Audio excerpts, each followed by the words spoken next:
പണ്ടത്തെ കാലത്താണെങ്കിൽ നമുക്കൊരു കാര്യം അറിയണമെങ്കിൽ ആ കാര്യം ഇന്ന ടോപ്പിക് ഏത് ബുക്കിലുണ്ടാവും എന്ന് അന്വേഷിക്കണം. പിന്നെ ആ ബുക്ക് അന്വേഷിച്ച് നടന്ന് ഒരു ബുക്ക് സ്റ്റോൾ കണ്ടുപിടിച്ച് അവിടെ ബുക്ക് കിട്ടിയ ഭാഗ്യം, ഇല്ലെങ്കിൽ അതുമില്ല. ആ ബുക്ക് കിട്ടി.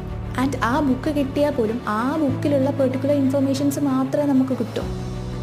സെക്കൻഡ് ഒരു ബുക്ക് റെഫർ ചെയ്യണമെങ്കിൽ നമ്മൾ സെക്കൻഡ് ബുക്ക് അന്വേഷിച്ച് ഇറങ്ങണം. ഇങ്ങനെ എത്ര ബുക്ക്സ് നമുക്ക് വാങ്ങാൻ പറ്റും? ഇപ്പോഴത്തെ സാഹചര്യം എന്ന് പറയുന്നത് അതല്ല.